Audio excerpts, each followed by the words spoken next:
জীবনে হুটহাট করে ঢুকে পড়া মানুষের ভালোবাসা কিংবা অবহেলা আমাদের জীবনটাকে ছিন্ন বিচ্ছিন্ন করে দেয়।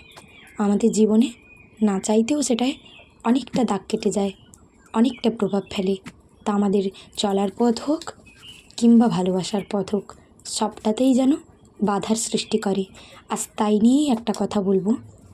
তো আশা করব ভিডিওটা তোমাদের ভালো লাগবে, তাই ভিডিওটা প্রথম থেকে শেষ অবধি দেখার অনুরোধ রইল।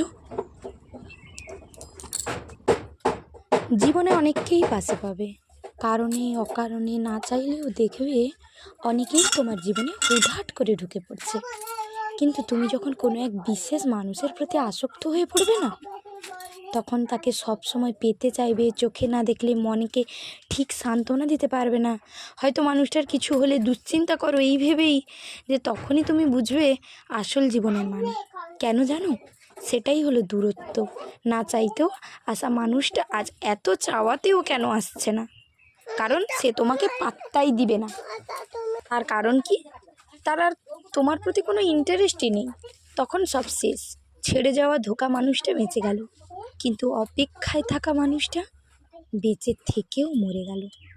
তাই আগে নিজেকে গুছিয়ে নাও, কারণ জীবনে ভালো থাকার দায়িত্ব তোমার নিজের, অন্যের নয়।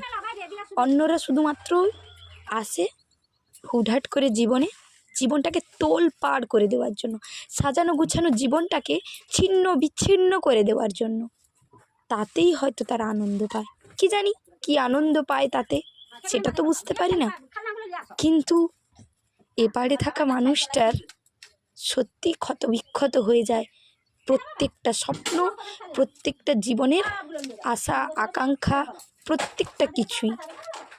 নিজের থেকে মায়াটাই চলে যায়। তখন মনে হয় বেঁচে থাকাটাও হয়তো অনেক কষ্টের। তাই নিজেরকে কোনো আঘাত থেকে রক্ষা করো, নিজেকে আঘাত করো না। ভালো সময় তোমারও আসবে, এই ভেবে সারাটা জীবন কাটিয়ে দাও। ভিডিওগুলো যদি তোমাদের ভালো লেগে থাকে তাহলে ভিডিওটাতে একটা ছোট্ট লাইক করে দিও এবং চ্যানেলটা সাবস্ক্রাইব করে দিয়ে পাশে থাকা বেল আইকন ক্লিক করে অল নোটিফিকেশান অন করে দাও।